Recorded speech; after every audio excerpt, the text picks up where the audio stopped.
Chapter 1. The Question That Breaks Men. There is a moment in life that does not arrive with warning. It does not announce itself with noise or drama. It comes quietly, often after a loss, a failure, or a slow collapse of something you once believed was stable. In that moment, a man begins to see life differently, not as something he controls, but as something that happens to him. He starts asking a question he cannot easily answer. What is left when everything is taken away? Some men face this question after losing money. Others face it after losing love. Some face it after failure in their work, their dreams, or their identity. And some face it simply by waking up one day and realizing that nothing feels meaningful anymore. This is where many people break, not because of what happened to them, but because of what they conclude about what happened. Friedrich Nietzsche once said that he who has a why can endure almost any how. But when the why disappears, even small suffering becomes unbearable. Life does not destroy a man all at once. It removes meaning slowly, piece by piece, until the person begins to question whether anything matters at all. Viktor Frankl observed this deeply in human beings long before he wrote about it. He saw that two people can experience similar suffering, but respond in completely different ways. One collapses inward, loses direction, and gives up on life. The other, even in pain, begins to search for meaning inside the suffering itself. Frankl's insight was not that suffering is good. It was that suffering without meaning becomes destructive, and suffering with meaning becomes survivable. This is the hidden divide in human life, not between those who suffer and those who do not, but between those who find meaning in suffering and those who do not. In modern life, this divide is everywhere. Two people can lose their jobs. One calls it the end of his story. The other calls it the beginning of rebuilding. Two people can be rejected. One turns inward and becomes bitter. The other reflects and becomes wiser. The event is not the deciding factor. The meaning attached to the event is.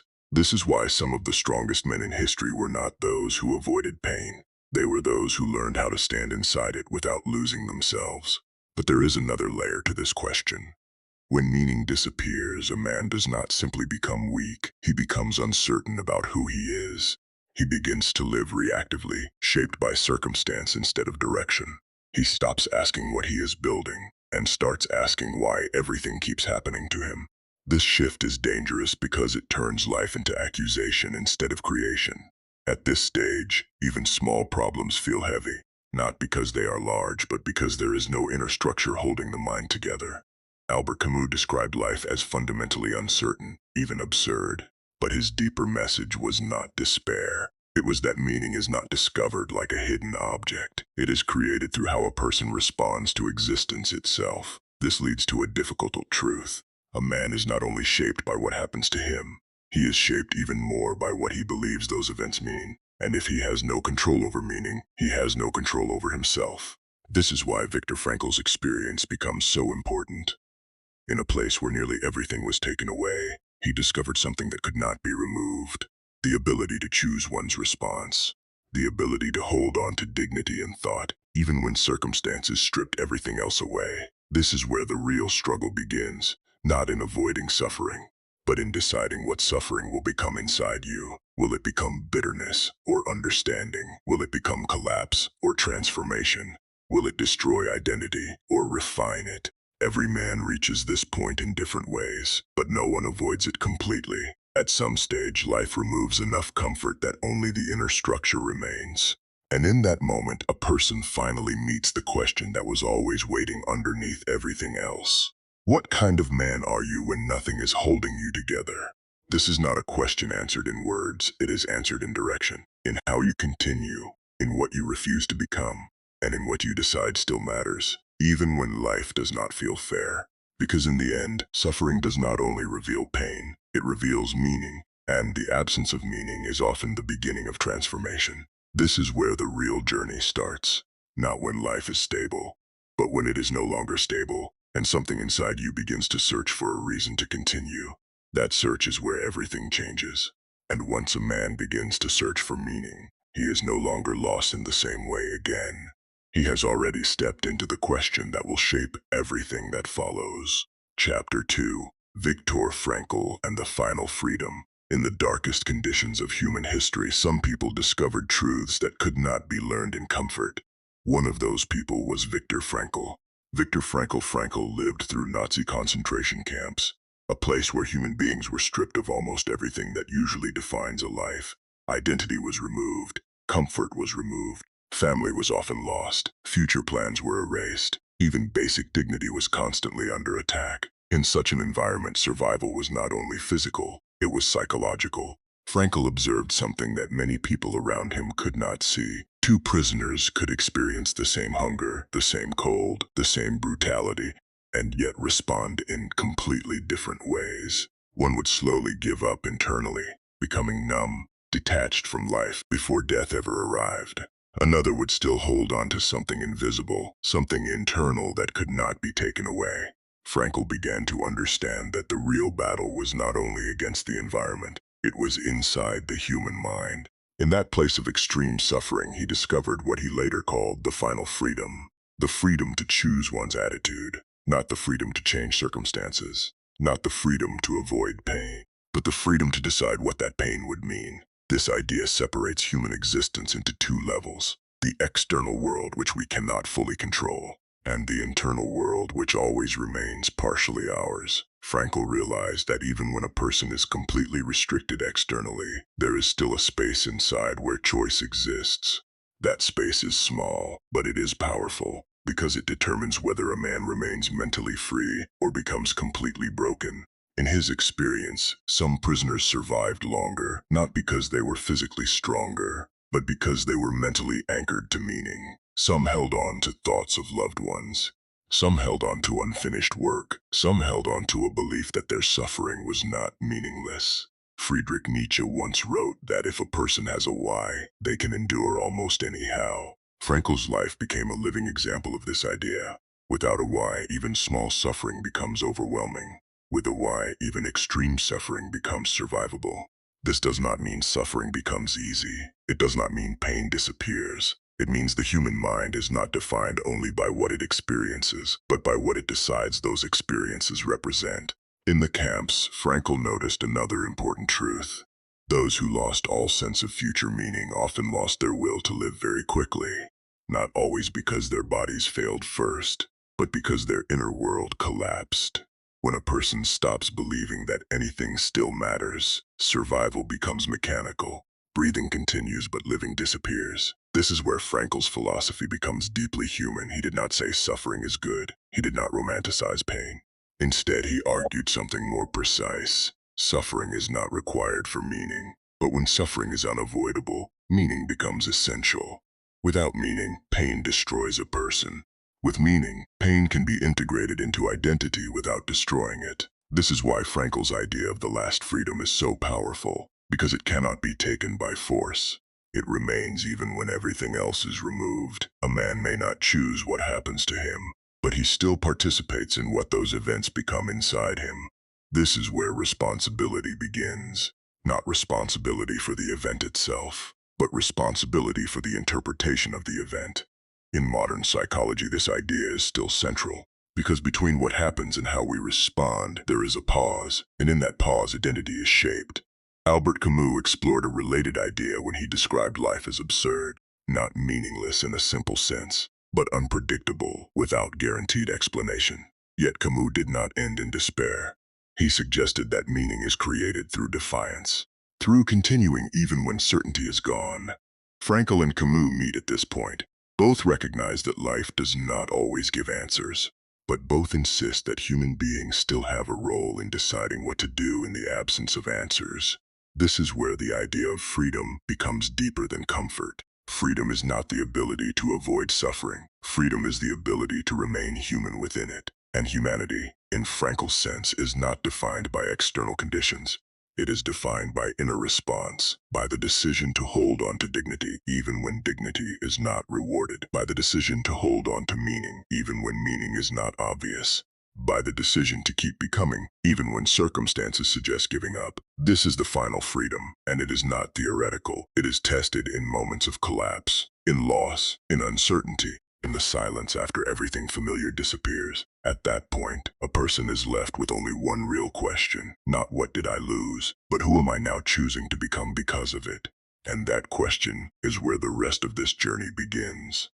Because once you understand that freedom still exists inside suffering, you can never view your life in the same way again.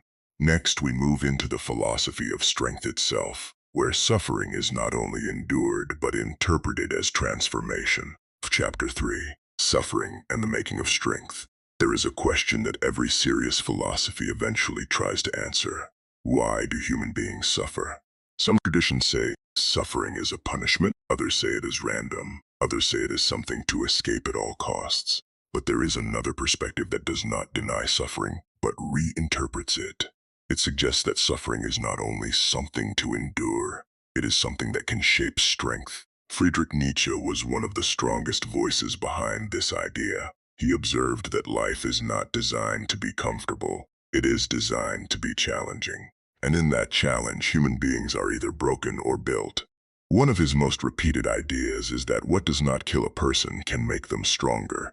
But this statement is often misunderstood. It is not a celebration of pain. It is an observation about transformation. Suffering does not automatically make people stronger. It reveals what is already being built inside them. Some people become bitter, others become disciplined, some collapse under pressure, others reorganize themselves through it. The difference is not in the suffering itself. The difference is in the meaning assigned to it. This is where Viktor Frankl's idea and Nietzsche's idea begin to connect. Frankl saw that when suffering is stripped of meaning, it destroys the mind. Nietzsche saw that when suffering is integrated into purpose, it strengthens the will. Together they point to a single truth. Suffering is not the end of a story. It is a test of interpretation. In modern life, this test appears in many forms: failure in career, rejection in relationships, financial collapse, loss of direction, internal emptiness. At first, these experiences feel like conclusions, as if something has ended permanently. But in reality, they often function as transitions. They force a person to confront a question they were avoiding. What am I becoming through this? Without this question, suffering turns inward and becomes self-destruction. With this question, suffering becomes analysis, and with time, analysis becomes growth. This is where discipline begins to form, not from motivation, but from necessity. A person who understands meaning begins to reorganize behavior. They stop acting purely on emotion. They start acting on direction. This is also where responsibility becomes central, because meaning is not only something discovered, it is something carried. Viktor Frankl emphasized that meaning is often revealed through responsibility, not comfort. A person becomes stronger not by avoiding difficulty, but by choosing what that difficulty will produce in them. This is a quiet but powerful shift. Life stops being something that simply happens. It becomes something that asks for a response, and that response determines identity. Many people assume strength is the absence of emotion, but real strength is not emotional absence. It is emotional integration. It is the ability to feel pain without becoming controlled by it, to feel loss without becoming defined by it, to feel fear without surrendering to it. This is where suffering begins to transform, because unmanaged pain destroys direction, but interpreted pain creates structure. This idea can also be found in ancient philosophy. The Stoics, for example, taught that external events are not fully within our control, but interpretation always is. This means that two people can experience the same event and live completely different inner lives. One experiences collapse, the other experiences clarification, not because the event changed, but because the meaning changed. In this sense, suffering becomes a mirror. It reflects the structure of the mind facing it. If the mind has no structure, suffering creates chaos. If the mind has structure, suffering becomes refinement. This is why some of the strongest individuals in history are not those who avoided hardship. They are those who learned how to remain intact inside it. Nietzsche's contribution to this idea is not encouragement to suffer. It is a warning that avoidance of struggle leads to weakness of spirit. A life without resistance produces fragility. A life with resistance produces depth, but only when that resistance is met consciously. Otherwise, it becomes destruction. So the key is not suffering itself. The key is engagement with suffering. This is where meaning becomes active rather than theoretical. A person begins to ask, what is this teaching me? What must I change? What must I let go of? What must I build?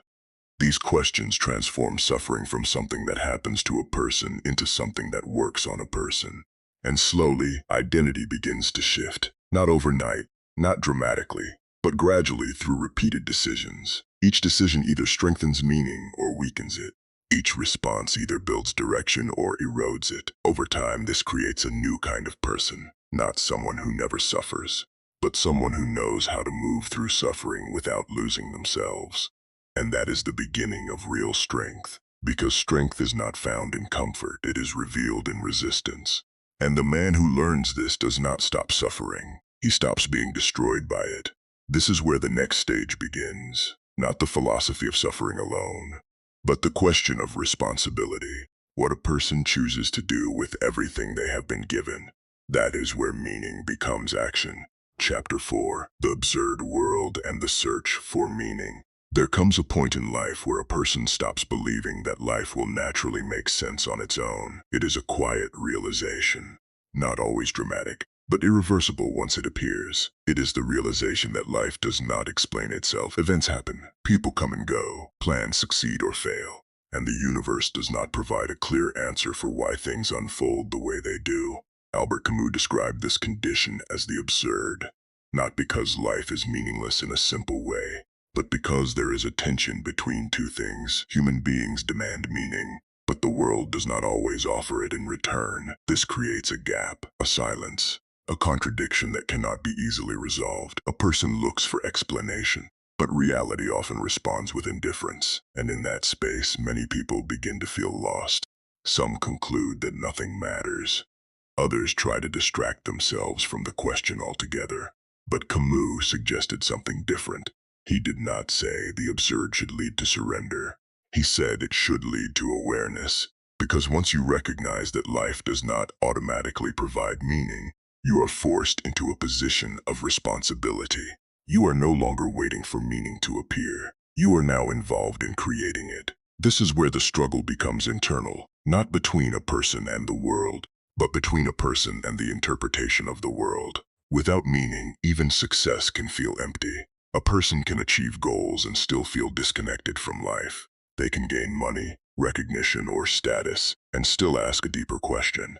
Why does this not feel like enough? This question is not a failure of achievement. It is a failure of meaning alignment. Camus used the image of Sisyphus to describe this condition, a man condemned to push a rock up a hill, only for it to roll back down again, repeating the process endlessly. At first, this image feels like punishment, but Camus reinterprets it. He suggests imagining Sisyphus as conscious of his task, yet still choosing to continue, not because the task becomes easy, but because he refuses to be defined only by its difficulty. In that refusal, there is a form of freedom. This idea connects deeply with human experience. Many people feel as if they are repeating cycles, working without visible progress, trying without guaranteed results, failing and restarting, losing and rebuilding. It can feel meaningless if viewed only from the outcome, but meaning can also be found in the act of continuing itself. Not everything becomes meaningful because it succeeds. Some things become meaningful because they are chosen repeatedly, even without certainty. This is where interpretation becomes central again. The same situation can produce two completely different inner realities. One person sees repetition and calls it failure. Another sees repetition and calls it discipline. One sees delay and calls it rejection. Another sees delay and calls it development. The external conditions do not change, but the internal meaning changes everything. This is where Camus and Viktor Frankl begin to intersect. Frankl's idea of inner freedom suggests that even when external control is removed, internal response remains available. Camus adds another layer. Even when meaning is not given, it can still be created through conscious rebellion against meaninglessness. This rebellion is not loud. It is not emotional collapse or denial. It is continuation. It is choosing to keep going while fully aware that certainty is not guaranteed. This is a difficult form of maturity, because it requires a person to stop relying on external validation for internal direction. It requires a shift from asking life for answers to offering life responses. At this stage, meaning becomes less like a discovery and more like a construction, something built slowly through choices, habits, and persistence. Not once, but repeatedly, over time. In modern life, this becomes even more relevant. Because many people are surrounded by constant comparison. They see other lives appearing successful, stable, or complete, and they begin to measure their own lives against visible outcomes. But Camus challenges this external comparison. He shifts focus away from outcome and toward awareness, because awareness creates clarity, and clarity creates direction. Without clarity, comparison becomes distortion. A person no longer sees their own path. They only see fragments of other people's outcomes, and this leads to unnecessary suffering, not because life is unfair, but because perception becomes incomplete. The absurd condition is not something to escape, it is something to recognize, because recognition creates choice, and choice is where meaning begins. Once a person understands that life does not guarantee meaning, they stop expecting it passively. They begin to participate in it actively. This does not remove difficulty. It does not remove uncertainty, but it changes the role of the individual, from observer to participant, from victim of confusion to creator of direction. And in that shift, something important happens. Even uncertainty becomes livable, because it is no longer meaningless. It is part of a process that is still being shaped. This is where the next stage of the journey begins, where modern pressure meets ancient philosophy, and where responsibility becomes the structure that holds meaning together. Chapter 5: The Modern Man in Crisis. Modern life is not necessarily more painful than the past, but it is often more confusing. For many people today, suffering does not come from a single dramatic event. It comes from constant pressure, constant comparison, constant noise, and constant uncertainty about direction. A person wakes up and is immediately exposed to the lives of others, success stories, achievements, appearances of progress, and without realizing it, comparison begins to shape self-worth. This creates a silent crisis, not always visible from the outside, but deeply felt on the inside. A person may appear functional, working, studying, socializing, but internally something feels misaligned, as if our life is moving but meaning is not present. This is one of the defining struggles of the modern world, not lack of opportunity, but lack of clarity. When everything is possible, it becomes harder to know what actually matters. This is where Viktor Frankl's insight becomes more relevant than ever. Viktor Frankl observed that when people cannot find meaning, they do not simply become unhappy, they become disoriented, they lose inner structure. And without structure, even simple life becomes heavy. Many people today are not destroyed by extreme suffering. They are slowly weakened by lack of direction. They move through routines without knowing what those routines are building toward. Work becomes repetition. Goals become temporary motivation. Achievements lose emotional weight shortly after they are reached. This leads to a deeper question. If I am doing everything I am supposed to do, why do I still feel empty? Part of the answer lies in how modern life is structured. There is more access to information than ever before, but not necessarily more clarity. There is more stimulation than ever before, but not necessarily more meaning. There is more connection than ever before, but not necessarily more depth. This imbalance creates internal fatigue, not physical fatigue alone, but existential fatigue, a tiredness that comes from not knowing what everything is for. In this state, even discipline becomes fragile, because discipline without meaning eventually collapses. A person can force themselves to work for a while. They can push through routines. They can rely on motivation temporarily. But if there is no deeper reason behind the effort, exhaustion eventually takes over. This is where many people begin to feel stuck, not because they are incapable, but because they are unclear. Friedrich Nietzsche pointed toward a related issue when he warned about lives that lack a strong why. Without a why, effort becomes suffering without direction. With a why, suffering becomes structure. Modern crisis often begins when the why is missing, not because life has no meaning, but because meaning has not been consciously defined. Instead, many people inherit goals from their environment. They pursue what is expected, what is visible, what is socially rewarded. But these inherited directions do not always align with internal truth. And when action and meaning are disconnected, emptiness appears. This is why some individuals feel lost even after achieving success. They climbed a ladder, but never asked whether it was leaning against the right wall. This is also where comparison becomes dangerous, because comparison does not measure meaning. It only measures visibility. And visibility is not the same as fulfillment. A person can appear ahead in life and still feel internally behind. Another person can appear behind and still feel internally grounded. The difference is not external progress. It is internal alignment. This is where responsibility becomes central again. Because responsibility is what reconnects action with meaning. Without responsibility, life becomes reactive. With responsibility, life becomes directed. Jordan Peterson often emphasizes this idea in a modern context. That meaning is not simply found. It is built through taking responsibility for something beyond comfort. For many people, this begins small, cleaning their environment, organizing their thoughts, taking ownership of their time, rebuilding discipline not as punishment but as structure. These actions may seem simple, but psychologically they represent something deeper. They represent a shift from chaos to order, from drift to direction, from reaction to intention. And once this shift begins, even suffering starts to change shape. It is no longer just something happening to a person. It becomes something being worked through, something being structured, something being transformed. This does not remove difficulty, but it gives difficulty a container. And a container is what allows pressure to become usable rather than destructive. In modern life, this is the real challenge. Not eliminating suffering, but learning how to hold it in a way that does not destroy direction. Because without direction, even comfort becomes unstable. And with direction, even difficulty becomes meaningful. This is where the next stage of understanding begins, where responsibility is no longer just a concept, but a practice that shapes identity itself. Chapter 6, Responsibility and the Construction of Meaning. At some point, every person realizes that motivation is not enough. Motivation rises quickly, but it also disappears quickly. It can push a person forward for a short time, but it cannot sustain a life. What sustains a life is something deeper, structure, and structure begins with responsibility. Responsibility is the point where meaning stops being an idea and becomes action. It is where a person stops asking only what they feel like doing and starts asking what they must do to become someone they respect.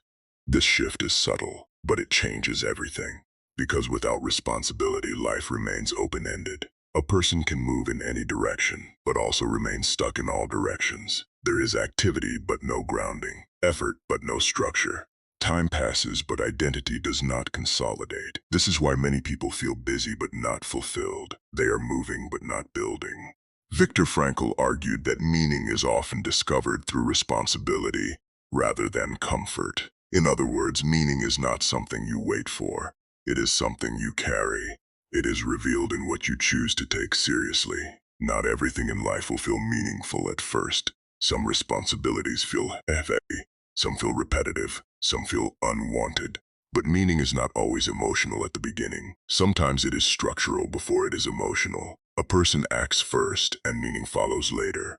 This is a reversal of how many people think. They wait to feel ready. They wait to feel inspired. They wait to feel certain. But life does not always respond to waiting. It responds to engagement. This is where responsibility becomes powerful, because responsibility removes the illusion that life is only about preference. It introduces direction, and direction is what turns chaos into progress.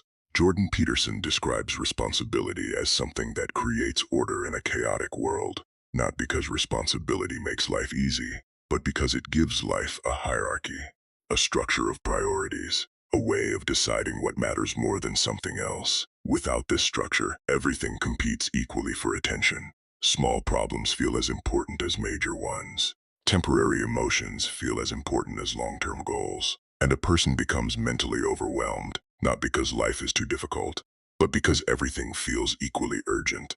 Responsibility solves this by creating weight. Some things matter more than others, and when a person begins to act according to that hierarchy, clarity starts to emerge.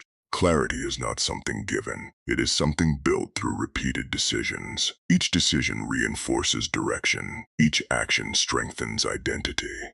And over time, the person becomes more stable internally, not because life becomes simpler, but because interpretation becomes structured. This is also where discipline becomes meaningful. Discipline without responsibility feels like pressure, but discipline grounded in responsibility feels like alignment.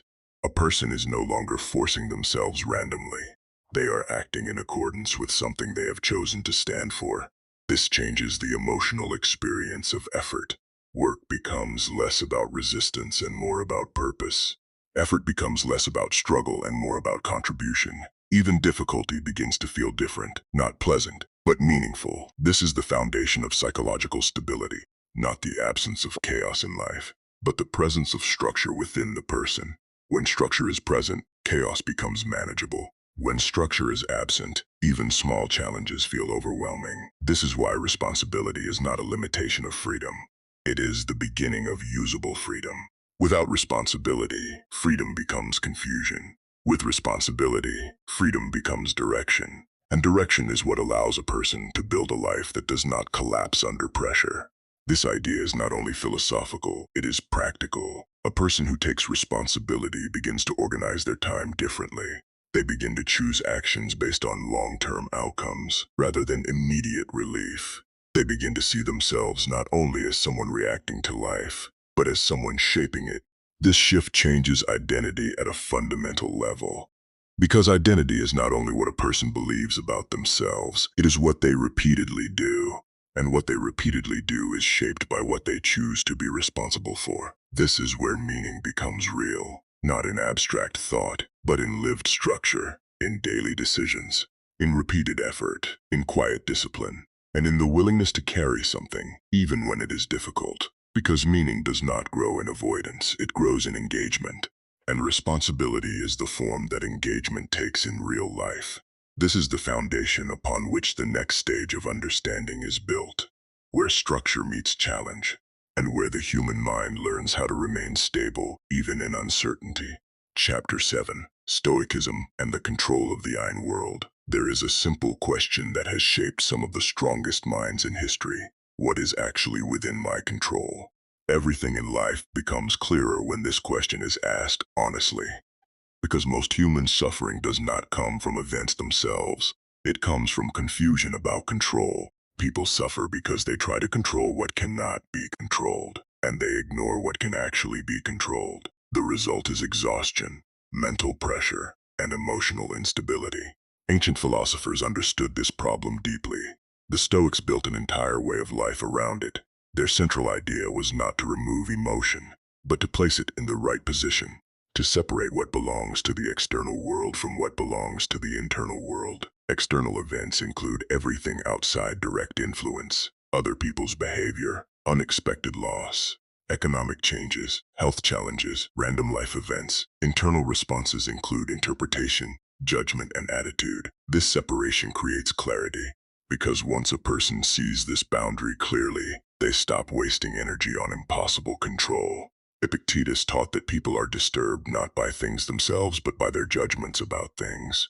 In other words, events do not create suffering on their own. Interpretation does. This means the same event can produce completely different emotional realities depending on how it is understood.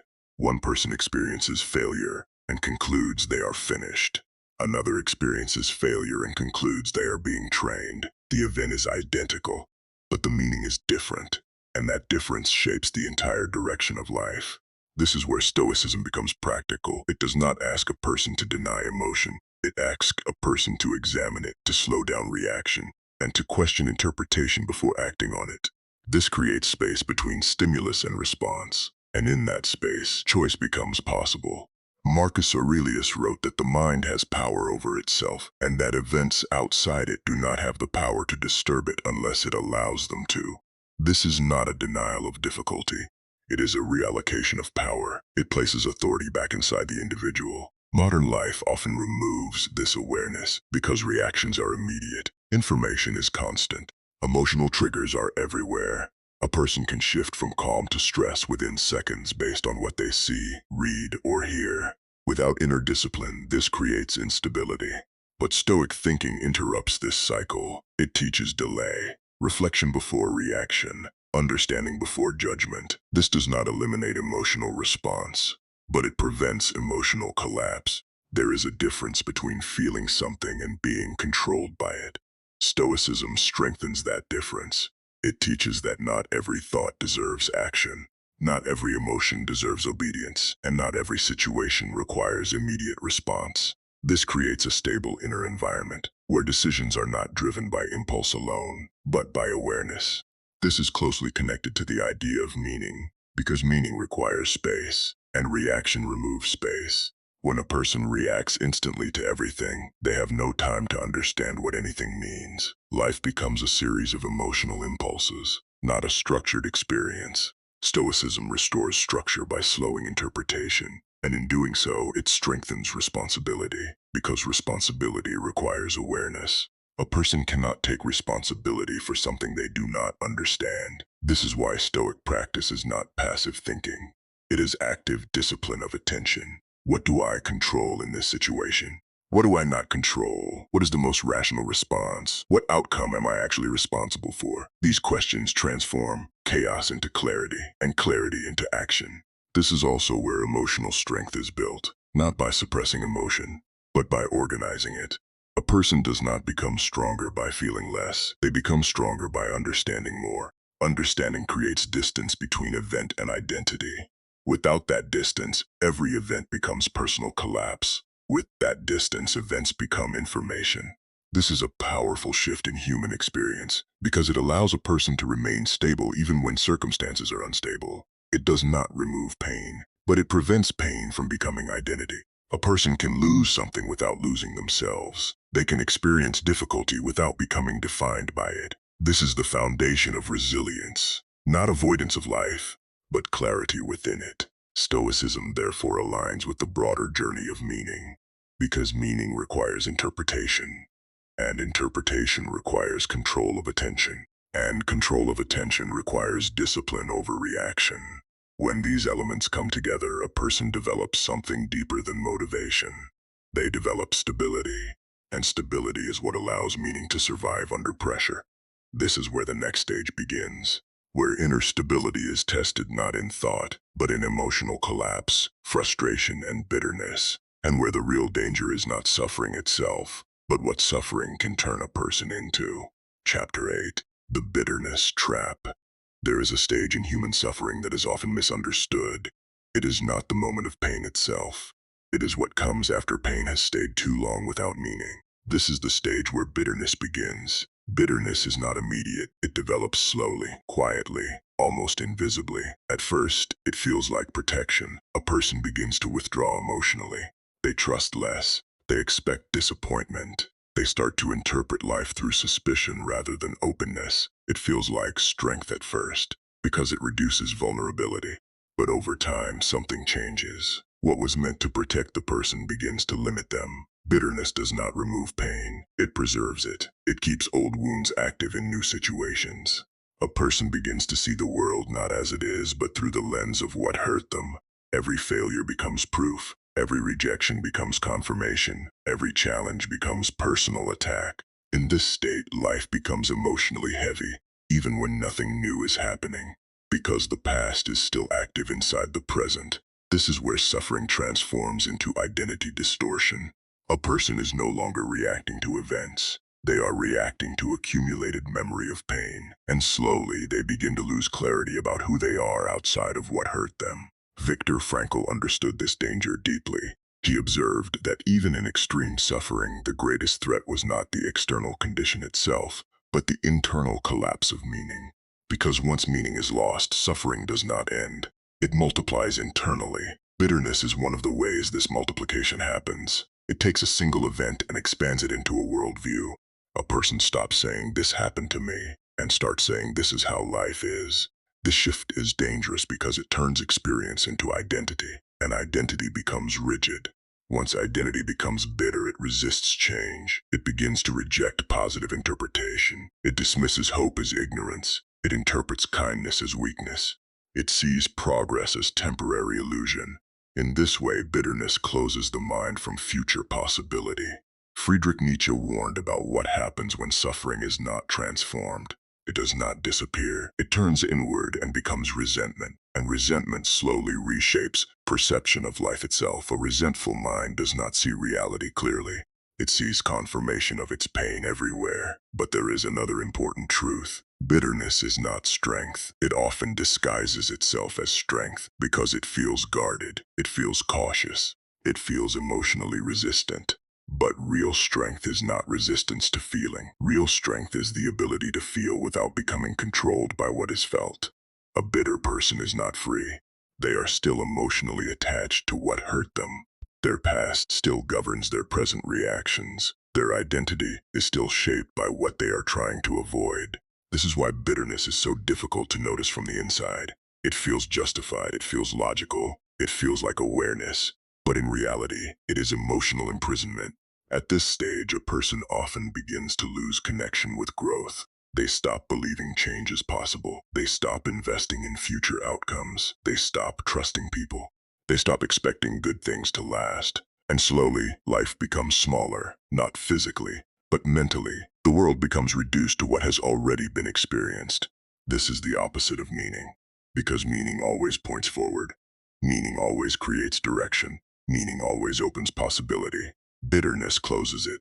This is why Frankl's idea of responsibility becomes so important again, because responsibility is one of the few forces that can interrupt bitterness. Responsibility forces attention outward again. It shifts focus from what was done to me to what can I still do. This shift does not erase pain, but it prevents pain from becoming the final definition of a person. Albert Camus also touches this indirectly, because even in an indifferent world, response still matters more than circumstance. Bitterness is what happens when response is abandoned.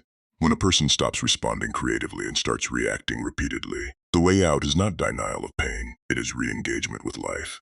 Slowly, intentionally, through action that is no longer dictated by past injury, but by present responsibility. This is where healing begins to take shape, not as sudden relief, but as gradual reopening. A person begins to test new interpretations. They begin to act without expecting repetition of past harm. They begin to take small risks of trust, effort, and participation again. And in doing so, the grip of bitterness weakens, not instantly, but progressively, because bitterness survives repetition of the same mental pattern, and it dissolves through interruption of that pattern. This is the turning point, where suffering stops defining identity and starts becoming something that is understood rather than relived. And once that shift begins, the person is no longer trapped in the past. They are beginning to re-enter the future. This is where rebuilding becomes possible, not as return to who they were before, but as construction of someone new who is no longer ruled by what broke them. 9. The rebuilding of a man. There is a stage in human life that is often overlooked because it is not dramatic. It is not the moment of collapse. It is not the moment of victory. It is what happens quietly in between. The rebuilding. Rebuilding does not begin with certainty. It begins with the decision that life is still worth engaging with, even if it does not feel clear yet. At this stage, a person is no longer who they were before suffering, but they are not yet who they are becoming. They exist in a transitional space, a space defined by small actions rather than big declarations. Rebuilding is slow. It is often invisible to others, but it is deeply significant internally, because every small action becomes a signal that life is still being responded to. A person wakes up and chooses to try again, not because they feel fully motivated, but because they refuse to remain where bitterness left them. They begin to rebuild structure. Routine returns. Discipline returns. Small responsibilities are taken seriously again, and slowly identity begins to shift, not through sudden transformation, but through repetition. Viktor Frankl emphasized that meaning is not always discovered in one moment of clarity. It is often revealed through sustained responsibility over time. This means rebuilding is not about feeling ready. It is about acting anyway, even when clarity is incomplete, even when emotions are unstable, even when confidence has not fully returned.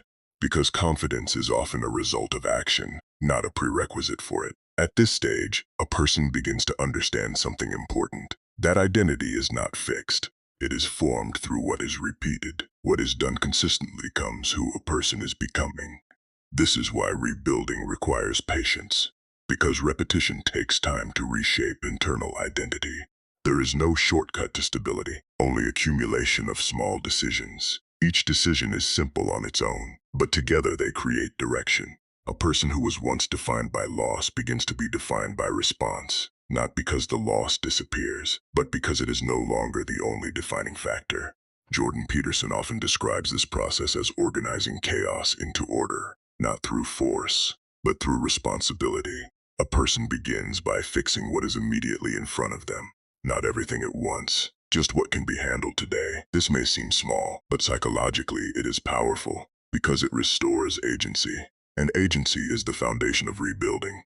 Without agency, a person feels like life is happening over them. With agency, a person begins to feel like they are participating again, even if progress is slow, even if circumstances are not ideal, even if uncertainty remains. Rebuilding also requires a change in how failure is interpreted. In the broken state, failure feels like confirmation of limitation. In the rebuilding state, failure becomes information, something that shows direction rather than defines identity.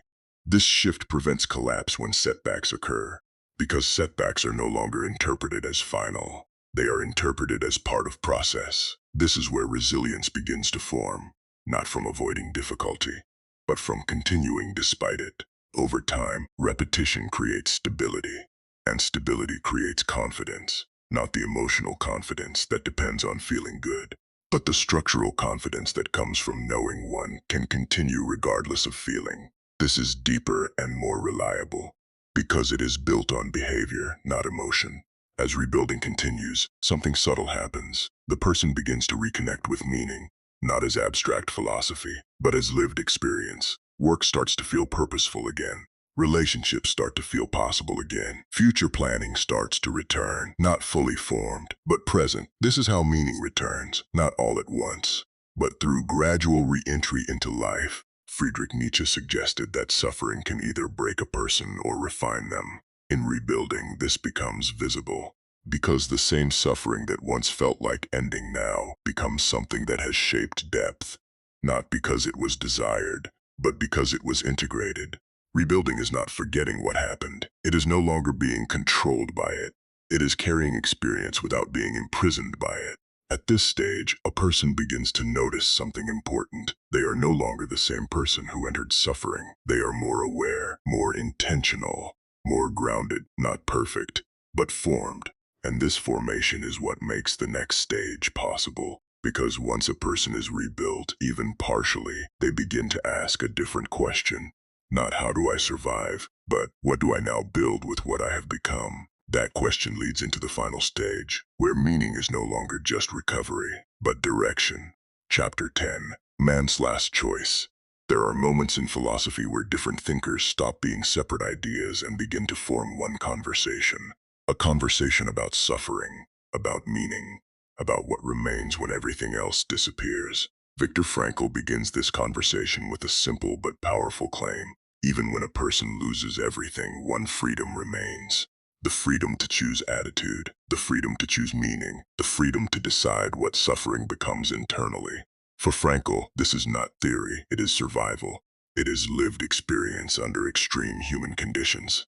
But then another voice enters. Friedrich Nietzsche does not disagree with suffering. He reframes it. Nietzsche argues that suffering is not only something to endure, it is something that builds strength when confronted directly. Where Frankl emphasizes meaning as survival, Nietzsche emphasizes transformation through pressure. In his view, a life without struggle produces weakness.